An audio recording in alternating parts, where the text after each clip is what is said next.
Hello, everyone. I'm Dan Liebenson, and I'm here with B'nai Latby for this week's episode of the Oral Talmud. Hi, B'nai. Hey Dan, how are you? I'm all right. I'm stressed. This is when we're recording this. This is a few days before the election, so a few days after Amy Coney Barrett was sworn in as a Supreme Court justice. So, and that's something that we've been talking about over these weeks, making comparisons to questions that are in the air about Supreme Court and how that kind of work of interpreting the Constitution should be. So there's a lot going on, and in the plus there's a renewed spike of COVID. So it's stressful time. Yeah. You? Yeah, I feel the same way. I don't know, I'm having you know, a moment of calm in the up and the down. Mm-hmm. Um, but I'm okay. Excited to learn. Yeah, Spend the next hour learning. yeah. It's funny, like because there's learning as a break from learning as for its own Mhm. sake, learning as a spiritual, rest from the world as we're experiencing it, and as we're discovering. I'm not intending to. It's funny. Like when we started this show, I didn't really fully imagine that we were going to find so many resonances with some of the questions in the country today. In so and the more we do it, the more I kind of feel like, oh, that's actually a theme of this show. So it's interesting, like to experience it both as a rest from and as a part of, which I guess is kind of the point. Yeah. I'm fascinated by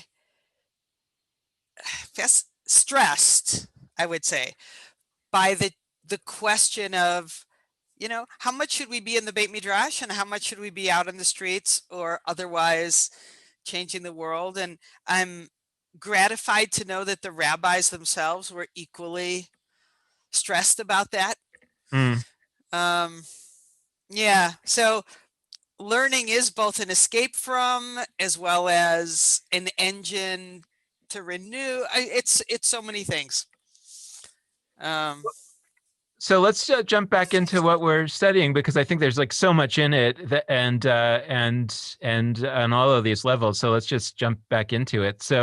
Um, I'll just mention that again. We're continuing to be on this text that's fundamentally about, fundamentally it purports to be about, right. Its surface level meaning is that it's about whether you can eat on Yom Kippur if you're sick, and yet ultimately, and as we are going by, we find so many other questions it's about, whether it's the process of interpretation, the process of thinking, but also ultimately is the subject matter beyond eating on Yom Kippur if you're sick.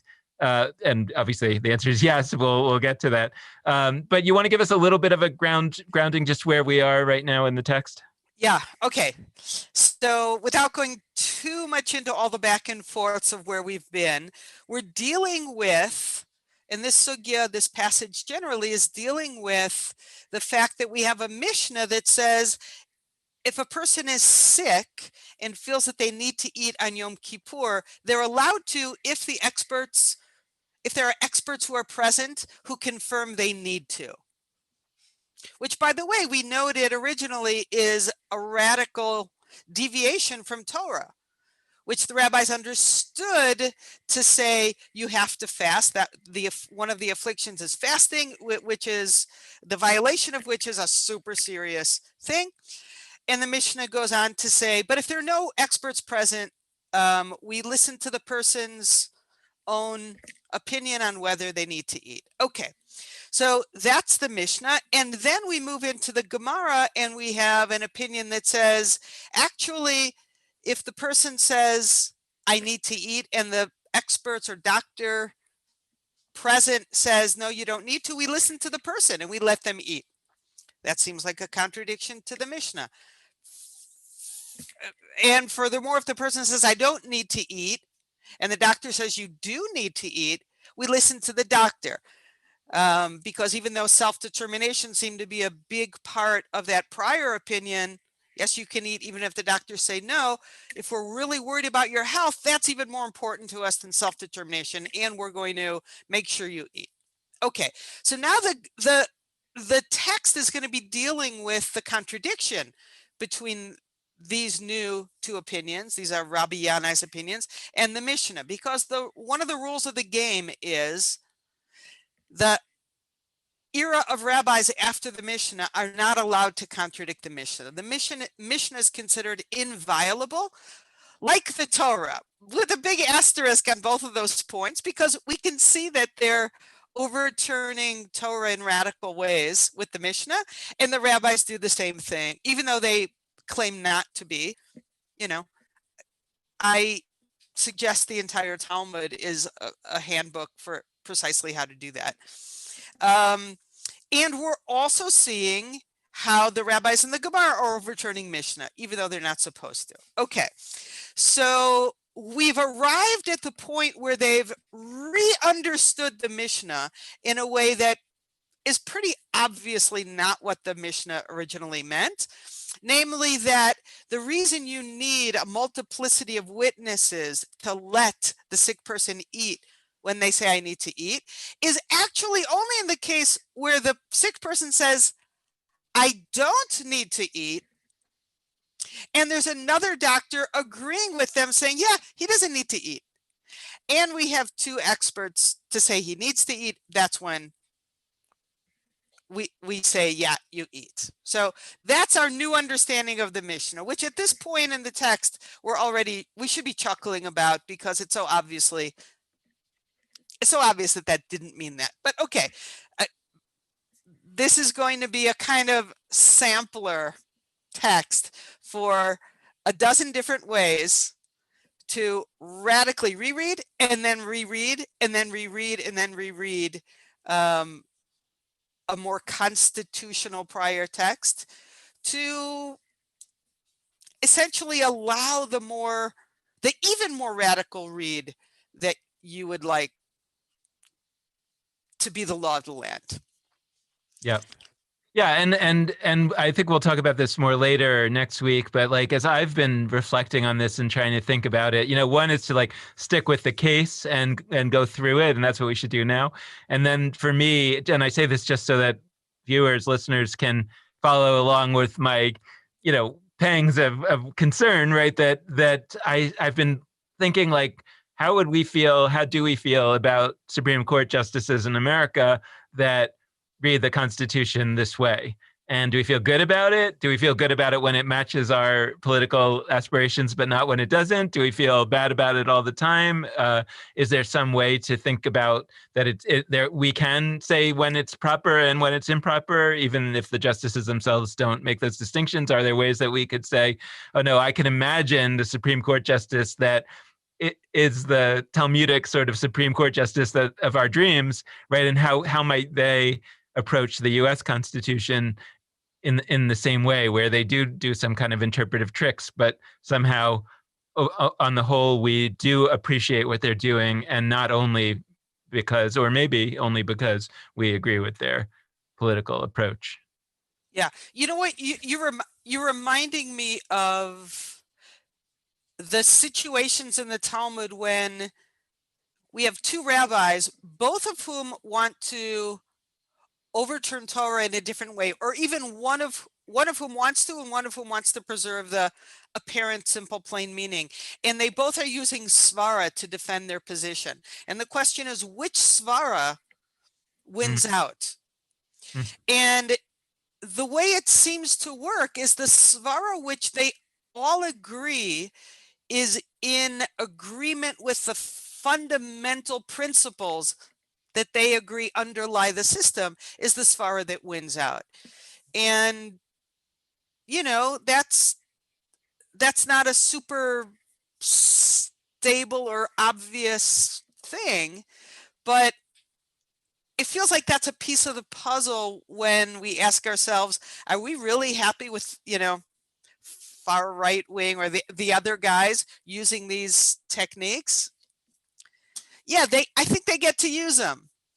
But when they use them and they come out with results that undermine the foundations of the system that we should all be agreeing with, and they can't really deny, then that they've used them for ill. But anyway. Yeah. So anyway, to follow the logic, just to correct me if I'm wrong, but to follow the logic of the substantive rule that we're talking about here, where we migrate from the Torah, which basically says you should, again, arguably doesn't say it, but let's accept that the Torah says you should fast on Yom Kippur, period. End of Yes. story, right? Then we get to the Mishnah, which says, well, there's an exception. There's one exception when you don't have to fast in Yom Kippur if you're very sick and a doctor says you don't have to fast. Okay. Then we get to the Talmud, and the first thing it says is, well, actually, it's not that only the exception is when a doctor says you don't have to eat. It's whether you or a doctor says that you don't have to eat. You know that you would be very sick or you would die if you didn't eat. We take you or the doctor at your word. And then the question is, well, then why did it say experts, plural? It's, oh, well, that's because of a very limited case. Don't worry, that doesn't affect any of this, like slide down the slippery slope. That is a very particular case where a doctor and the person said that they didn't have to eat. And then the question is, okay, well, that's the only case where you would need experts because they're now overruling two people. So there have to be at least two people overruling them. So that's where we are, like, substantively. And I say all that because the next thing that the Talmud said is, well, that's obvious. You know, Exactly. so that's where we are, right? So Exactly. okay, so you know, it says it's obvious, but obviously it's not so obvious. And by the way, let's flesh out what precisely is obvious. When the Talmud then goes on to say, hey, that's obvious, what do they mean? I think what they mean is it's obvious that if you had 2 against 2 people, the sick person and an expert saying he doesn't need to fast, and 2 experts saying, yeah, he does need to fast, for sure we would go with the more lenient, more permissive 2. Because we have this principle that if we're worried that a life is in danger, we lean to a more lenient position. So why would we need the Mishnah to say that? The Mishnah can't possibly be describing that narrow case because we don't need a Mishnah to tell us what to do in that narrow case. 2 against 2, tie goes to the runner. For sure, tie goes to the he eats. And so, according to the Torah, it would seem that if, first of all, the tie doesn't go to anybody, he can't eat. But if we're already in that situation, then according to the Torah, you would think that the tie goes to the not eating because the main principle is that you don't eat on Yom Kippur. And so if it's 2 against 2, you don't eat. So it would have to be 3 experts. That we could say maybe under a certain point of view, that limited exception of the Mishnah would prevail and you can eat. But the Talmud saying that, like you say, like, no, it's not a limited exception. It's a pretty gaping wide exception. And so tie goes to the eater. Right. And the Talmud is actually going to go exactly where you said. But what I think is interesting is everyone is actually happy. Everyone reading the text is really super happy with, even though we're chuckling, that the Mishnah really is describing this narrow case of where there's a doctor who agrees with the sick person that he doesn't need to eat. But now the editor sticks in this additional challenge, destabilizing that understanding of the Mishnah even further when it didn't even have to. I mean, I really don't think anyone would have thought, oh, wait a minute, that's problematic. So either the editor is rapping us on their knuckles saying, you know what, that wasn't as nice a resolution and rereading as you thought, you should have thought harder, or let me tell you, here's another piece of the sampler in how to destabilize something you need to be destabilized when it seems pretty good. I'm not sure. And I would just throw in there for folks who are more familiar with American law, like I would say that like something like this is where we're probably talking in the realm of something like the First Amendment, which says Congress shall make no law abridging the freedom of speech or the freedom of the press, right? That's definitive. No law, never, ever, ever, ever, right? And then cases come, well, what about this? What about that? And you would think that if it really was never, ever, ever, that all of those cases would always be lost by the government because they would say, no, it says no law, right? But that isn't the case. And so we've seen similar situations arise in American and probably every other legal system that even when the founding document says never, ever, never, it's not never, never, ever. And these are some of the moves that we see. Okay. Okay. So let's jump into the text. So here we are. The Gemara asks. Here we're talking about the two and the two. The two to the person and one expert says he shouldn't eat, and the two experts, two other doctors say that he should eat. He should eat. The Gemara asks, if so, that is obvious, since it is a case of uncertainty concerning a life-threatening situation. That's, I think, safek pikuach nefesh, right, and a potential life-threatening situation. And in all cases of uncertainty concerning a life-threatening situation, the halacha is lenient. So therefore, the tie goes to the runner, as you say. The tie goes to the eater because it's potentially a life-threatening situation. Right. And anything, and there's a rule. Anything that's obvious, you don't need a text to tell you. So if a text tells you something that seems to be obvious, you must be wrong in how you understood it. It must be telling you something different, something unobvious. Okay, so then the Talmud goes on to say, no, this halacha is necessary. This Mishnah, it was necessary to say this in the Mishnah because there's a case where there are two other doctors along with the sick person. So now we've got three saying that he doesn't want to eat, doesn't have to eat. And they say that he does not need food. And although Rav Safra said that 2 witnesses are like 100 witnesses, and 100 witnesses are like 2 witnesses, meaning, as I understand that they're saying that even though there's the doctor, there's the sick person and 2 doctors say that he should not eat, that what they're saying is that's just the same case as if there were 100 witnesses plus 100 doctors plus the sick person, right? Well, the English translation is sliding us into a completely new move. So let's take one move at a time. This move is a challenge. The move we just had is the Mishnah is actually talking about a different case altogether. No.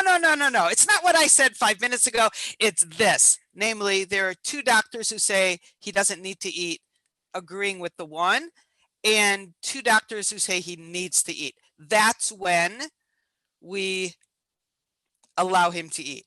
Right. Okay. Now, the new challenge is what Rav Safra is saying. Just want to like make that case super clear. Now we've got a case where we have 3 against 2, but the 3 are saying that he should not eat. The person and 2 doctors are saying he's not so sick, he doesn't have to eat. He wants to keep Yom Kippur the traditional way. He's strong enough, he can do it. And you only have 2 doctors on the other side saying, no, he's too sick, he has to eat. You go with the 2, not the 3. That's the case that the Talmud is saying that what the Mishnah is trying to tell us, that in that case where it's 3 against 2, you go with the minority of voices as long as there are 2. Right? If it was 3 against 1, you would go with the 3, but if it's 3 against 2, you go with the 2. Right? Yes. I'm pretty sure we have that right. Okay. Okay. Then comes this interjection which says it's a sidebar, really. So Rav Safra comes in and says, and don't. Okay. Well, let's read it in the English. And then I'll try to reconstruct it from my understanding of the original. Okay. And although Rav Safra said that 2 witnesses are like 100 witnesses, and 100 witnesses are like 2 witnesses, that rule applies specifically to the matter of testimony.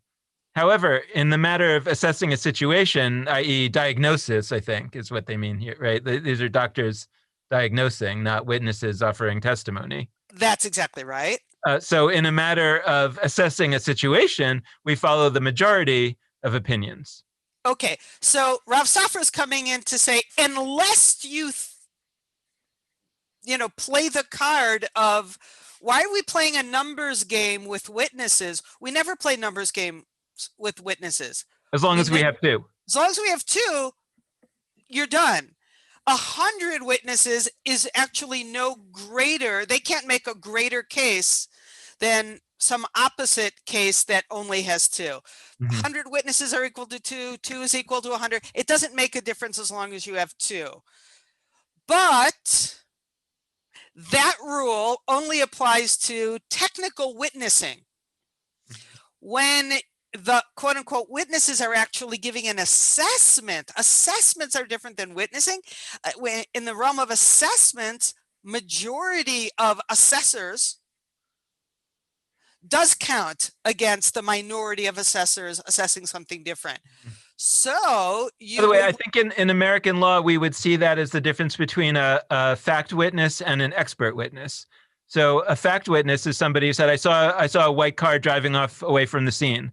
And so if you have two people say it was a white car and two people say it was a yellow car, that would be the same as if we had 5 people saying white and 5 people saying yellow. And it would also be the same as 5 people saying white, 10 people saying yellow. As long as it's more than 2, it's functionally infinity. So we all know that infinity plus 1 is infinity. So there's no difference between infinity versus infinity. So as long as you have 2 against 2, you're dealing with the situation 2 against 2 or more than 2 against 2. In the case of a fact witness, you're saying the witnesses are evenly split. And then we just take whatever rule we use to decide in those cases.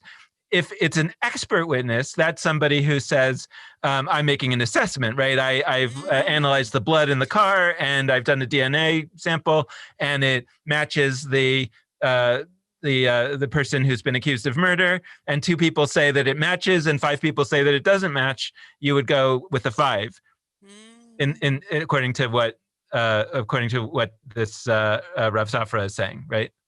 That's really interesting. So that's a real thing in secular law. Yeah, I mean, like, those are 2 kinds of witnesses, and maybe even here they're not even exactly witnesses, they're just doctors making a diagnosis. But even in the realm of witnesses, the law does potentially, at least, there is a difference between a fact witness and an expert witness. You know, they're both called a witness, but they mean something different. That just means that they're able to testify in court, but they're not, you know, an expert witness isn't what we usually think of as a witness. That's really interesting. Okay, so this is not as much of a, you know, winky argument as it appeared to me. Yeah, I don't know. By the way, I don't think any of that's true in American law in terms of the, you know, if it's 2, then we don't, you know, I think in American law, the jury decides, and I suspect that the jury is swayed by whether there are more on one side versus the other. But in any event, the categories make sense. Okay, so where are we now? So where we're now is that we actually realize that the 3 people who are saying he doesn't need to eat should overrule the 2 who says, no, he doesn't need to eat, he can fast. Yes. You would, that's, Wait, he doesn't, no, sorry. Yes, I don't need, no, the 2 who say he does need to eat. No, but I think that what the if I understand this correctly, like, I think that the Talmud is saying the reason why we need this case in the Mishnah, the reason why we need the Mishnah to tell us that we go with the 2 is because you would otherwise think that you go with the 3, because that's our normal rule of assessing versus instead of witnesses. Exactly. Okay, let's look at the English. I think that's where it's going to go. I think that's what it's going to say. Okay.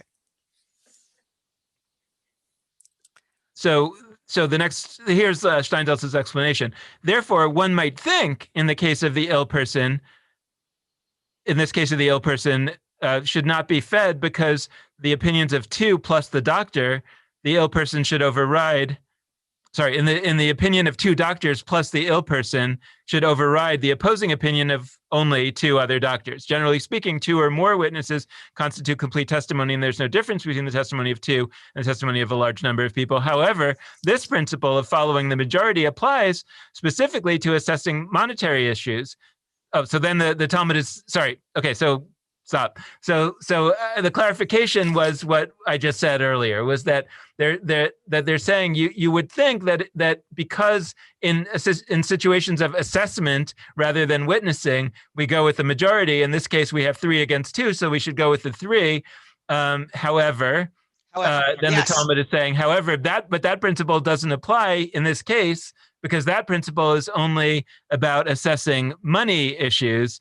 But here it's a case of uncertainty about a life-threatening situation. Therefore, although it is the opinion of 2 doctors against the opinion of 2 doctors and the ill person must eat.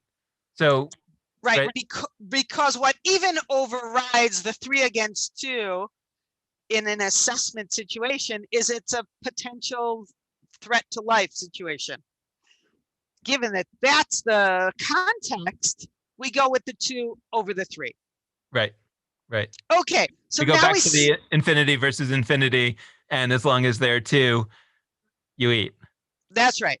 So we're all back to, okay, now we understand the Mishnah. The Mishnah is referring to this super narrow case, not a broad, unqualified statement of policy as we understood it, PS, and as it was probably intended, certainly intended. It's super narrow now. Everybody's happy. But no, okay, we don't want to stop there. We want to put another sampler stitch. You know, when I was ordained, my mother made me a sampler tallis bag. And the scene on the front of it is a scene of Jerusalem. And every little piece is a different stitch, you know, a basket weave stitch and this.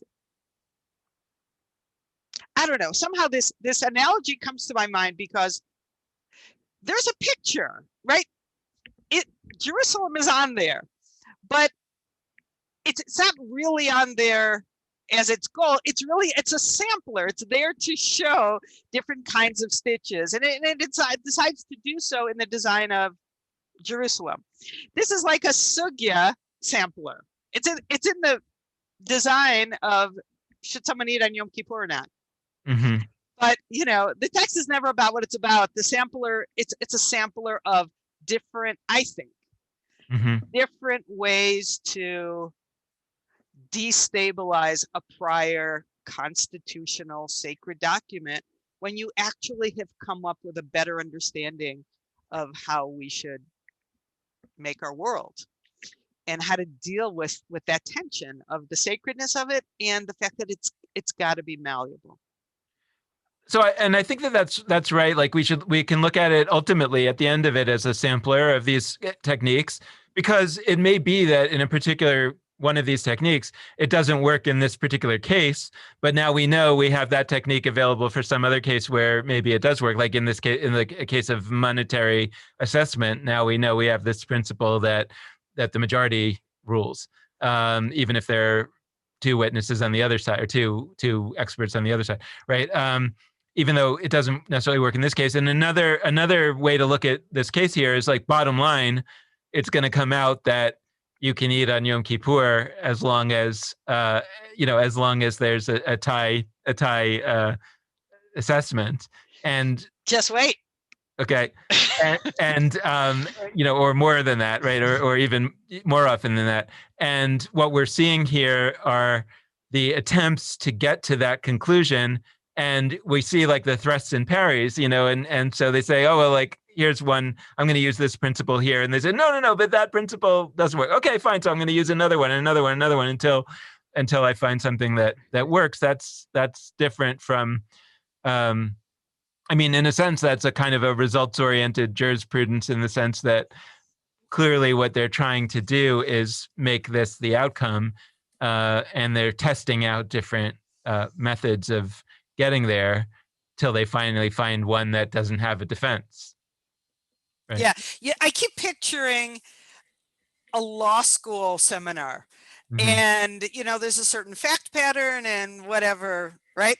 And I can imagine the class determining, okay, this is what the result is, and then the law professor saying, okay, fine, but now what if the witness, or what if the defendant was actually not present? What if it was a cloudy day? Well, okay, yeah. Well, and then you have to redo it, and that, you know what I mean?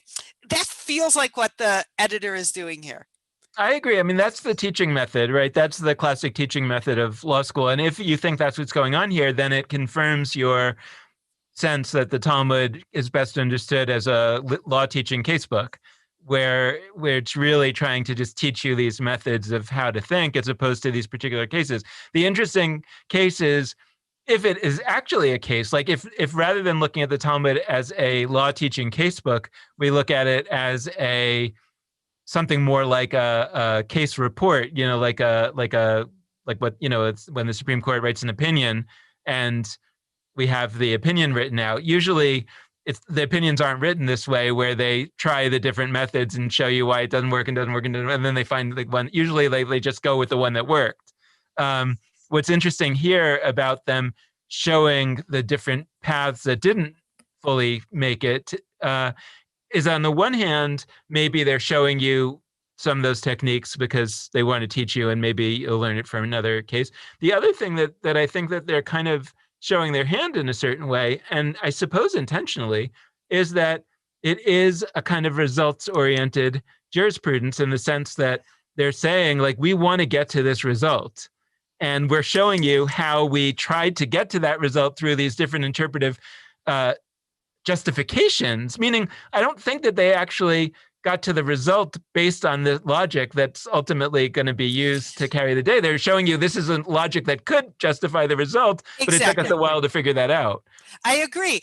And I think Rabbi Yanai's policy was the law. It's not like, oh, this is a great idea. Rabbi Yanai has a great idea. Let's figure out a way to sell it. I think people were sold on it. And what we're about to see is Rabbi Yanai is about to be overturned. So if Rabbi Yanai is about to be overturned with an even more radical diversion, or more, greater opening up of the Mishnah, which is an even greater opening up of the Torah, it could have just gone there. Why does it walk us through this historical evolution? It can't be justifying this intermediate position, because the intermediate position is about to go away. So that's what reinforces for me the idea that it's showing you a path. It's showing you how things change and how you can sell changes and justify changes, even though I suspect that the changes that were made didn't, in their era, actually need this kind of thick justification or sales pitch. It makes me think a little bit about the story of same-sex marriage over the last decade or two, in the sense that it seems like the law was a trailing, what do you call that? A trailing indicator, meaning that it changed. Same-sex marriage became accepted before the law accepted it. And by the time it got to the Supreme Court could have made a bad decision and said it wasn't going to be recognized.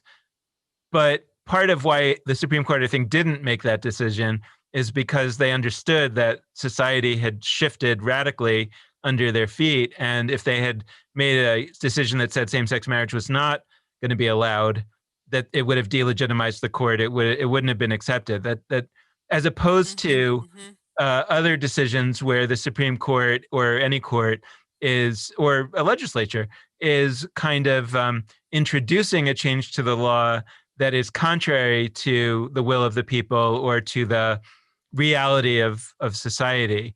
And in a case where famously Brown versus the Board of Education, right? Possibly, or Roe v. Wade, maybe even more so at the time. And that was some of the criticism of Roe v. Wade, was that it was premature. Not premature, obviously, for the people who needed it, but it was premature from the perspective of whether it was going to find solid ground in American society. But in any event, it's what you're saying. It's like, by the time that any of this is written, and probably by the time any of this is really thought of in a serious way, this idea of being lenient with fasting on Yom Kippur if you're sick had become so entrenched. It was like there really was no way to come out with any other decision. And so really the question is, now that we're sitting down here to try to formalize the law, that we're trying to at least like write something down, hey guys, remember that thing about Yom Kippur? As we're sitting down to try to write this down, I'm going over the Torah here, I'm going over the Mishnah here, and I just don't see it like written anywhere. How did this happen? And then it's like, well, okay, let's try to write down a story after the fact that kind of gets us to where we are. we know we already are there. By the Yeah. way, that's distinct from what I've been calling results-oriented jurisprudence, which is really more about saying I want to see something change. I'm going to interpret the law kind of with a wink or in kind of slightly, not totally purist kind of ways to try to get the law to this place where it hasn't been before. That's the classic negatively seen rights results-oriented jurisprudence, as opposed to the law has already changed, in the sense of like you say, like the Talmud says, go out and see what the people are doing. What is the minhag? What is the practice? Yeah. I'm really interested. I know you and I talk all the time about what was going on at the time Mm-hmm. of the Stama, Mm-hmm. right? That Right. motivated them to backfill Right. potential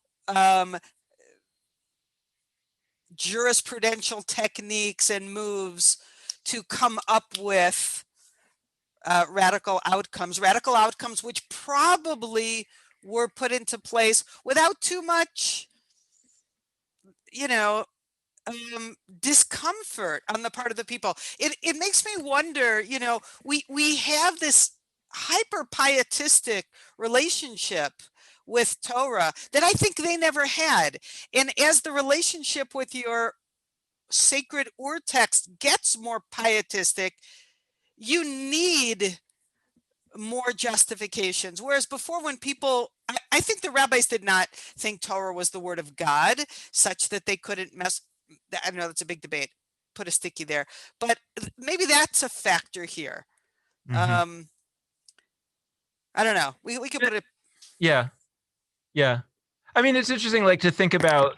There's thought experiments like, what if we didn't have the 19th Amendment? Would women end up getting the right to vote because states would start to give women the right to vote? And at a certain point, it would be then you would get a case coming to the Supreme Court that would say women should have the federal right to vote. And it would be almost like impossible to say anything, but of course they should. They have the right in every state already because, sort of that happened. Or we could think about legalization of marijuana, and not that there's something about in the Constitution about it, but you start to see that what's happening is that the states are just starting to legalize it. It doesn't mean it's still illegal under federal law, but when a state legalizes it, basically there's an understanding that the federal government's not going to enforce that anymore. It's a little bit under the table. You got to do it in cash because there's issues about tax payment and all kinds of things like that. But that's how these things start to happen. And then down the road, you're like, wait a second, how do we square this with the actual law?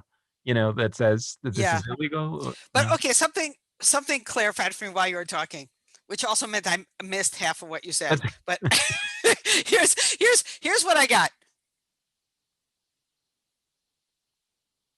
I think we misunderstand the Talmud when we think the proofs and like the path that they're backfilling, which itself is one take on the Talmud, was ever really about this case. Mm. Okay, that's what I'm getting clear.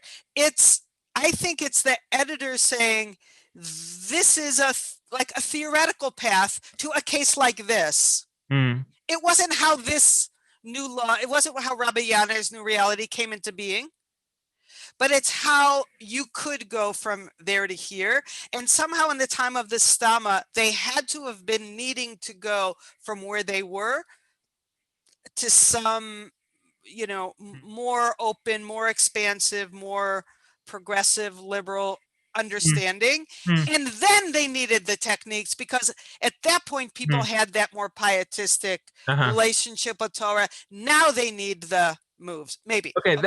Yeah. Yes.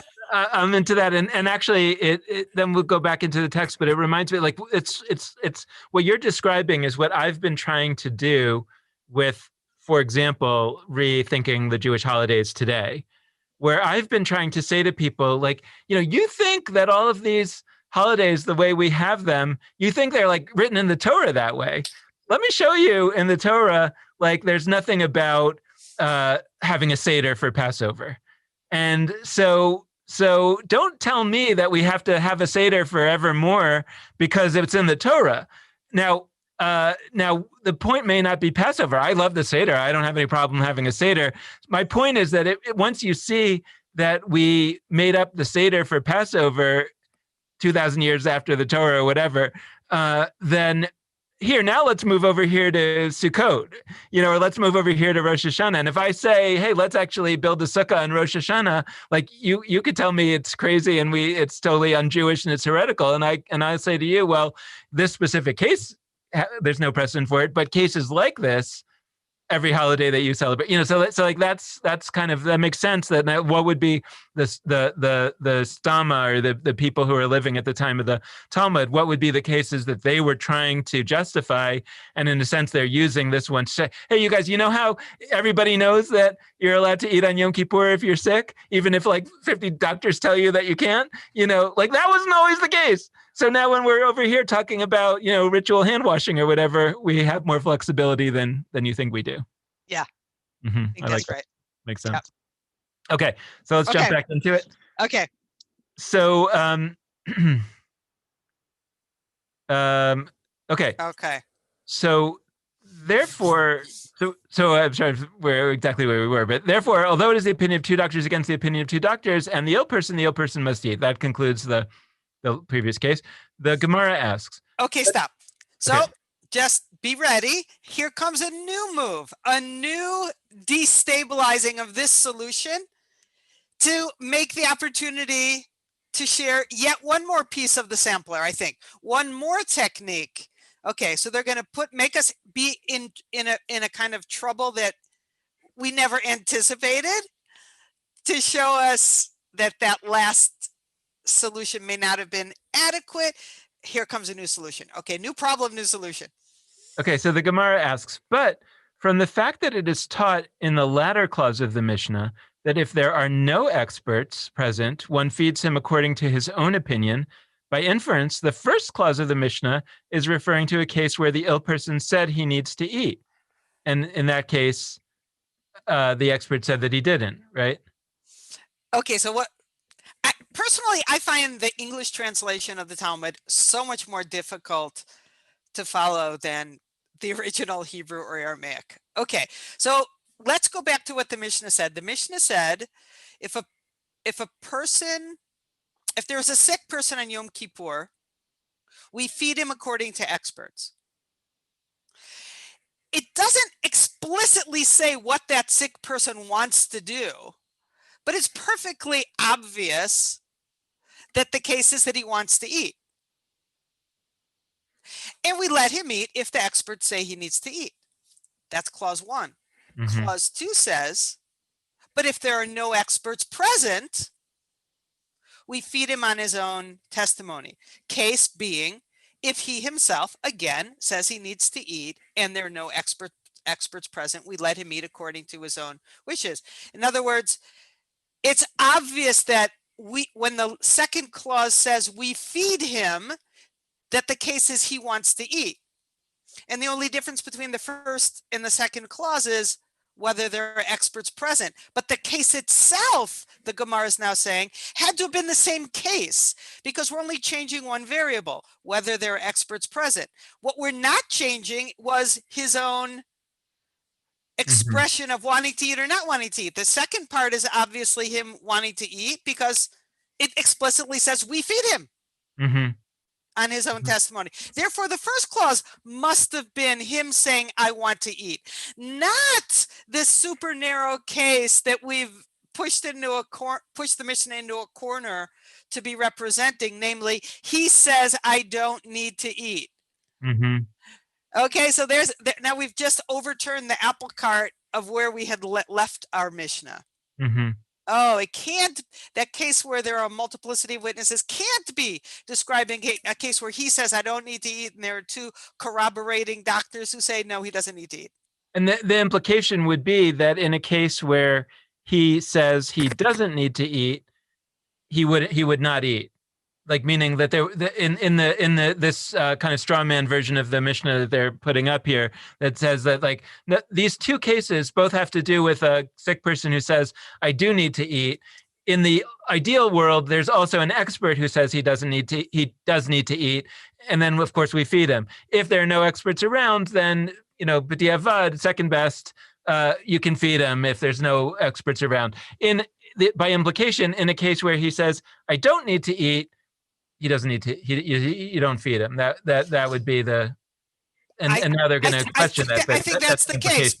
I think that's the case because we then have a Mishnah that's silent on the question of someone who says, no, I don't need to eat. I can fast. Presumably, you would fall back on what the Torah says, which is everyone needs to fast. Right. And this sick person is going to fast. Right. So then the Gemara answers, the Mishnah is incomplete and is teaching the following. In what case is this statement that he may eat only based on the advice of experts said? It is when the ill person said, I do not need to eat. But if he said, I do need to eat, and instead of two experts, there is only one who says that he does not need to eat, one feeds him according to his own opinion. Mar Bar Rav Ashi said, any instant... Okay, let's not go to Mar Bar Rav Ashi. That's a whole new move. Okay, so this resolution of, wait a minute, the Mishnah on its face is clearly talking about the case of a man who says, or a sick person who says, I need to eat on Yom Kippur. Clause 1, when there are experts present. Clause 2, when there are no experts present.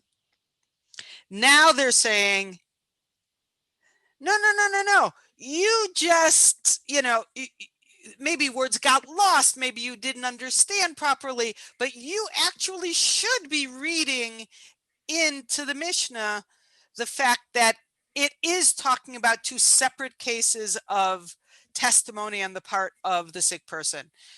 So that, you imagine rewriting the Mishnah, you have to have a big, giant bracketed section explicitly saying, in a case where a person is sick, bracket, and says, I don't need to eat, and there are two witnesses, doctors, experts present, who also say he doesn't need to eat, close bracket.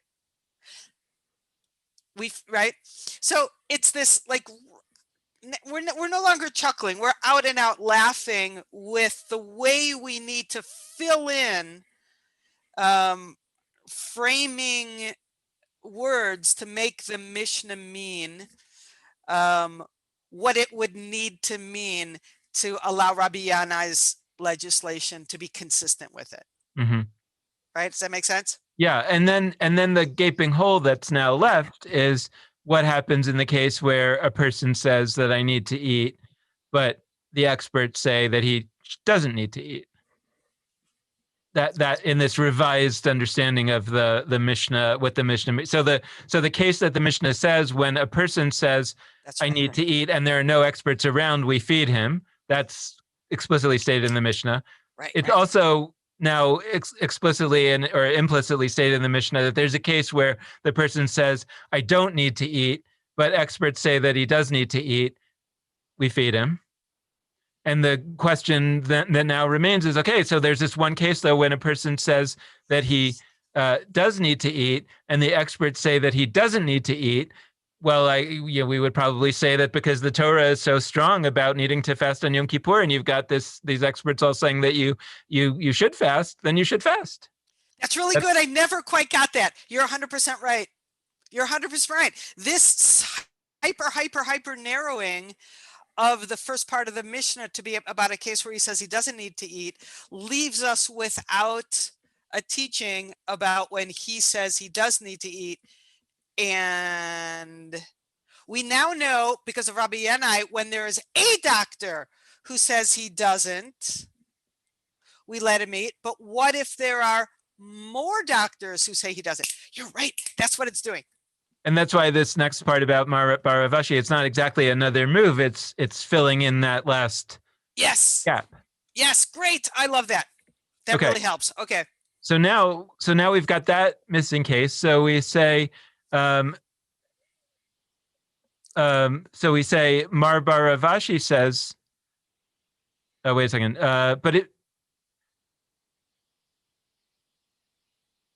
Any But instant. if he said, I do need to eat, and instead of two experts, there is only one who says that he does not need to eat, one feeds him according to his own opinion. Mar Barav Ashi comes in about this case where there's more than one expert, and he says, any instance where an ill person says, I need to eat, even if there are 100 expert doctors who say that he does not need to eat, we listen to his own opinion and feed him. As it is stated, the heart knows the bitterness of its soul, from Proverbs.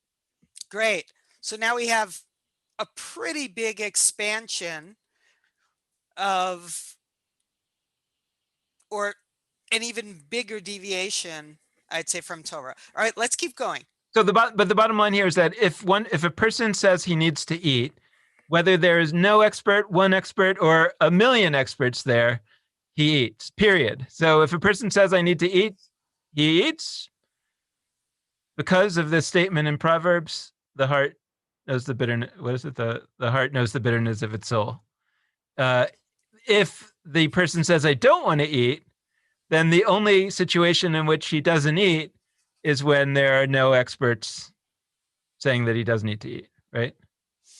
Wait, let me wrap my head around that. Let's see, if he says I don't need to eat,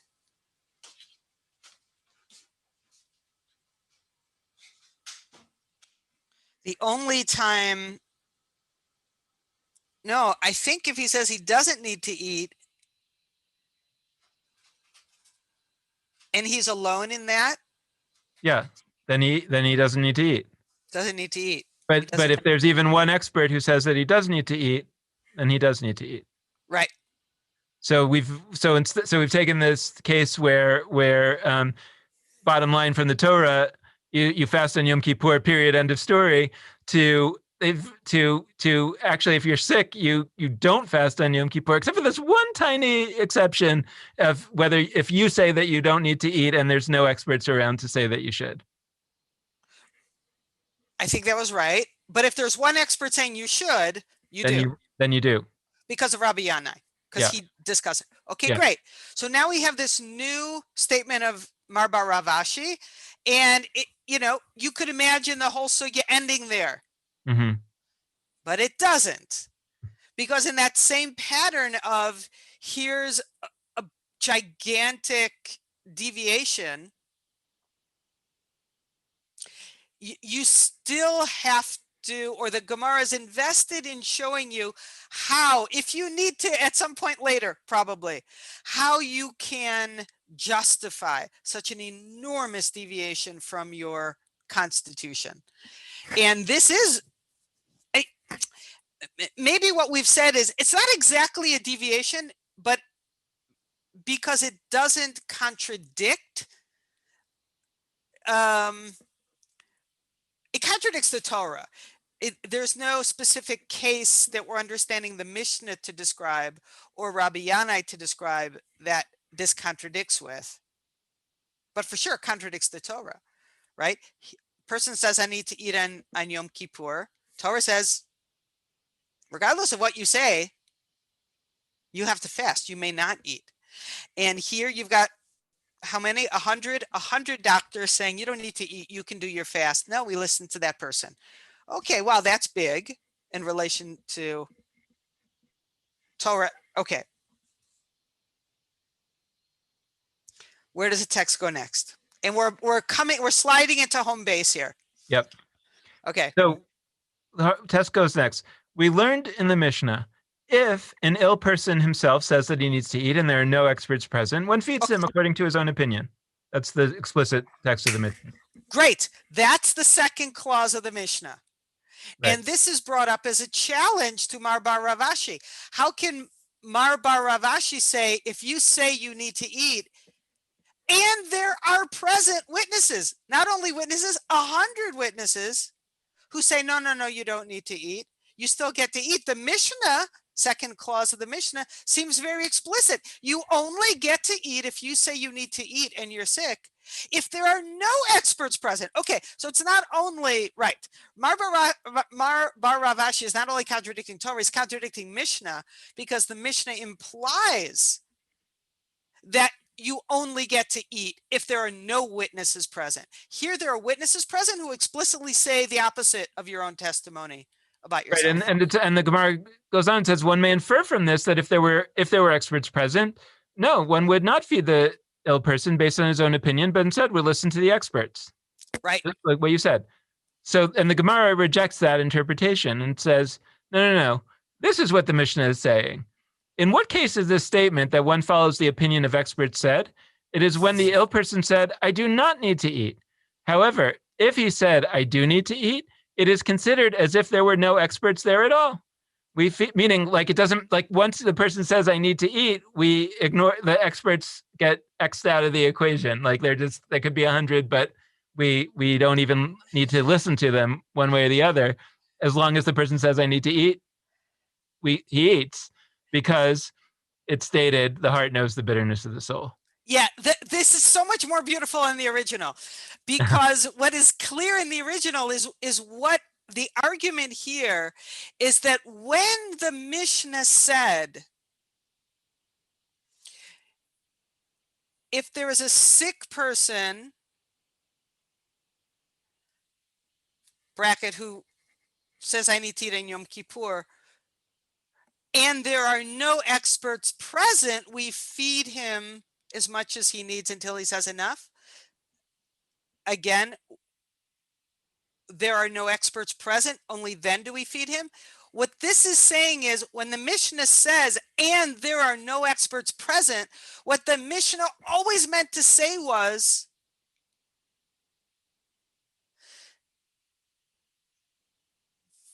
anyone who is there is considered as if not an expert. In other words, there is no expertise present at all.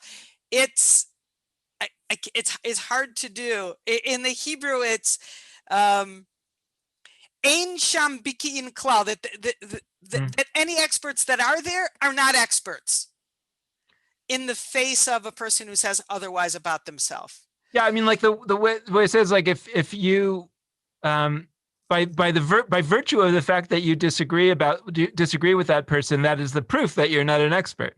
That's right. Exactly. Right? That's exactly right. At least as applied to that person. Right. So I think it's really beautiful that the Talmud is willing.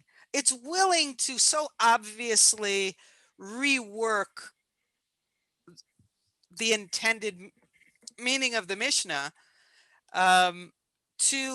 to allow and to actually not only allow, but to actually be the textual proof and source of a much more person positive, self-determination positive view of humanity. And I think it's clear to the reader of the Talmud that, you know, the trick or the technique that's used to do that. Anyway, well, yeah.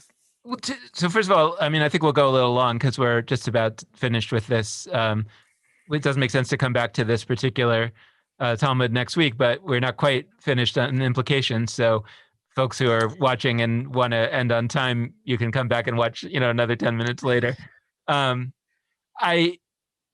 I think that there are two pieces here. One is just to look at the quote from Proverbs, Levio dea marat nafsho, the heart knows the bitterness of the soul. So there's this idea that, right, when you're the case in which you're not an expert by virtue of the fact that you are disagreeing with the person is when the person is suffering. In other words, if the person is saying, I'm happy, I'm good, I'm happy, you know, then an expert can come along and say, well, you might feel happy, but maybe it's the disease talking. Maybe it's, you know, you had too many steroids, you know, whatever. We're going to make a different decision. If the person says, I'm suffering, that's when the person becomes an expert in their own self that really no other expert can overrule. Which as a principle of justice, as a principle of grace, of mercy, whatever you want to call it, of equity, is I think a beautiful principle.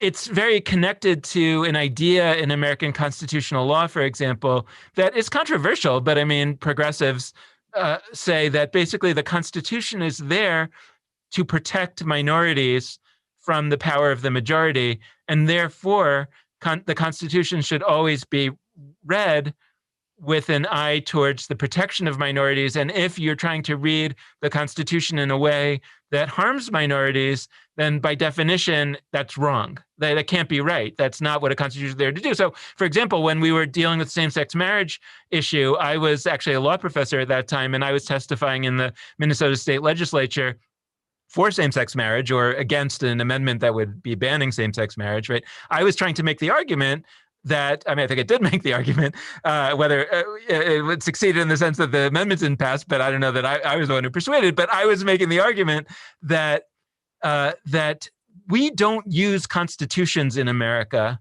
to take away rights from people. That is just not what a constitution is. And so if you are trying to say that the Minnesota, in that case, constitution banned same-sex marriage, then I will say to you, by definition, that can't be right. Something like that was the argument, which I think is a beautiful argument. I think it's a right argument, but it's an argument that I will admit is built out of penumbras and emanations, meaning it's not like the Constitution says somewhere, the reason why we have this Constitution today is to protect minorities. It's our understanding of that that's what constitutions do, as among other things that constitutions do. Mm-hmm. So I point all that out because I think that what we're seeing here is a principle of Jewish interpretation that basically says a suffering person is an expert in their own self, and that always prevails, or at least in this case it does. That prevails over experts claiming that they don't need the thing that they say that they need. Whatever flows from there, we can talk about. The other piece I just want to point out is that it doesn't really say that in the book of Proverbs, right? I mean, it's, in other words, this is a quotation out of context from the book of Proverbs. So therefore, I think it's a beautiful and right principle that flows out of penumbras and emanations. It's not at all clear that the citation to a source is really the true source, and that itself is another question for Jewish interpretation and American constitutional interpretation, because it's not always the case that the source cited is truly the source. Yeah, I think you're right. I think this is yet another example of the way in which svara drives how we understand text and how we develop and grow and refine our system to be a better system at creating better human beings who make the world a better place. It's the svara, the sense of, you know what, we need a world where when people are hurting, we believe them. Mm-hmm. And you don't get to say, oh, but I didn't mean it. Or, you know, how could that? No, that's not the world we want. And go ahead. No, and it's more than that we believe them, because ultimately it's, I could say to somebody, hey, I know that you're suffering. I believe you. I mean, you got a doctor here that says you're not suffering. I'm gonna believe you. Mm-hmm. But you're talking about not fasting on Yom Kippur, and that's like a really important thing from the Torah. So sorry, but you'll suffer, and you'll keep suffering until, you know, the end of the day. Hopefully you'll be okay at the end of the day. And we're like, no, that's not how this works. It's like, once we believe that the person is suffering, they get to violate all kinds of rules and regulations that otherwise may be reasonable to apply to people that are not suffering. And that becomes, I think, a huge exception, or not even an exception. It becomes a new principle.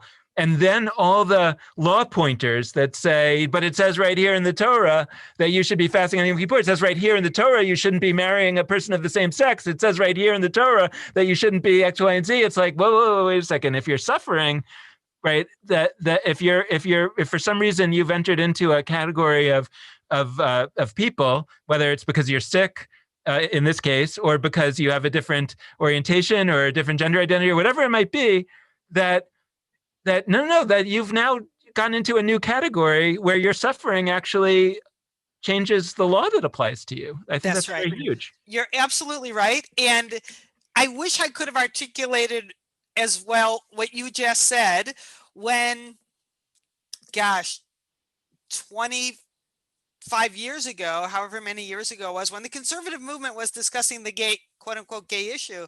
And Joel Roth, who was the head of the law committee at that time, said, I know gay people are suffering. Mm. I get it. I see it. And my hands are tied. Mm. There's nothing I can do. And what you're saying is, no, that actually, that's wrong. That's not how this worked. And well, and it's what you were saying before. It's exactly what you were saying before, because you were saying before that this isn't the case that was bothering the people in the Talmudic era, when the Talmud was written down. The idea that you eat on Yom Kippur if you're not feeling well, was probably a well-established for hundreds of years principle. What they're doing here is backfilling the principle that explains what had become an accepted, it's by, like, in the law, there are things like adverse possession, where if you, like, live on a property that you don't own for a long enough time, you gain ownership of the property under certain circumstances. It's like, there are times when it's just things happen and the law effectively changes because it's just been the law for so long. So this was probably a case. It's like, well, we all know that you don't fast on Yom Kippur when you're sick. So now we find a principle to explain it, and it's ultimately this principle about, well, if it's a person who's suffering, then they're the expert in their own self, and that's going to be the principle that we use to backfill our explanation of eating on Yom Kippur. The question is, what did they apply this principle to that was actually alive in their time? But the more important principle for us, and that's the tragedy of what you're describing with the Joel Roth interpretation, is like the tool was right in front of him, but he didn't see it because it was in the book. It was in Masechet Yoma. He thought that was about Yom Kippur. That's right. That's the big error, is to imagine that a principle that is a general principle of interpretation applies only to the case in which we learned it.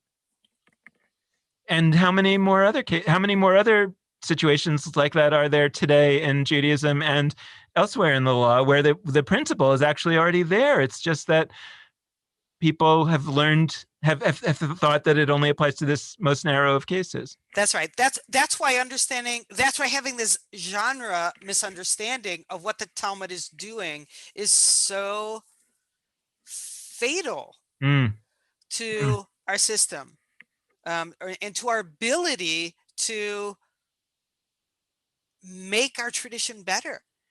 Yeah. Yeah. Yeah. So I think the way you describe it is very powerful, and I agree completely. And this idea of believing people and letting their testimony about what their experience is, and letting that drive policy and rules and law, I think is it's just crucial right now. I mean, I'm thinking of all of the anti-racism work that we're trying to do, and part of it depends on believing the experience of Black people in this world. And even when our experience, if we're a white person saying, you know what, I can't quite feel it, but I believe you. And I'm going to let your experience drive the law, not my perception of what's going on, because I am so deeply inside a systemic racist mindset. So yeah, and I think, I forget if we talked about it on this show early on, around the time of the George Floyd killing, and then the riots that followed. I mean, the protests that were, but there was also some rioting and some vandalism. And my take on it was that it's not only that, of course, I believe that in the suffering. It's beyond that. It's that I actually believe that the social contract doesn't apply to, in that case, African Americans, because they did not benefit from it. In other words, and so therefore, it's actually, I'm grateful when somebody in that situation doesn't vandalize, because it makes more peace in society. But do they have a right? Meaning, like, do they, are they actually doing something morally wrong when they break the law? I don't think so. then the question is, what do we do? And what we do is we then remake the law together, right? I mean, at that point we have to say, how do we sit together and remake a social compact that we are going to all agree to? By the way, that brings us back in some way to, I think it was the first text that we studied together, the second, of the mountain being held over the heads of the people, and saying that basically at that point they were saying that the Torah was a social contract that doesn't apply because it was under duress. But then at the time of the Purim story, it was re-ratified, and that was a wink and a funny and whatever. But the bigger point is real, which is that at some point we did agree among ourselves to live according to this, and so it we can talk about racism for sure in America, and I think we definitely are talking about sexual orientation and gender identity in terms of Judaism, as well as many other topics. But Yeah, I think this principle of if the law is causing you to suffer, if the system is causing you to suffer, that's not what the system is there to do. And so if the system is causing you to suffer, then that means that the system isn't working for you. And it's not just about having compassion. It's about saying, and therefore it doesn't actually apply to you. Now let's sit down and try to figure out how we move ahead. and that there's something wrong with the system, and the Right, system needs to be. That's right. The system needs to be fixed, not you. That's right. And that Right. is so the opposite of what a lot of people have been taught and internalized about, whether they're a bad Jew or whether somehow Judaism is unable to tolerate people like them. And I would say that at least if we're right about this principle, then Judaism as it ought to be does, Judaism as it ought to be understood says, wait, no, if you're in that situation, actually it's the system that's wrong and broken, not you. And that's why the people who need to be at the table, Yep. rolling up their sleeves, making Yep. Judaism better, are precisely the people who have been hurt, marginalized, unseen, and dehumanized. Yes. And maybe just to wrap it up, I mean, I think that, but I mean, feel free to say more if you want, but like, it feels to me like, now let's be realistic for a minute. The system may not invite those folks in. So at the end of the day, though, that my hope, my dream, my wish is that people can read the way we've just read this and say, we can sit down together with, a coalition of the willing, right? And remake the system. And it may be that those law pointers are going to find themselves out of the system that we've made. Maybe it's a schism, maybe it's whatever, but don't let anybody tell you that process is somehow illegitimate. That's actually the legitimate process. The illegitimate process is the one that's saying, what can I do? My hands are tied, sorry, you're suffering. That is not Judaism. That's not what Judaism is supposed to be. Exactly. And that's not what it was. It's not. That's right. Absolutely. Very powerful text. Very powerful.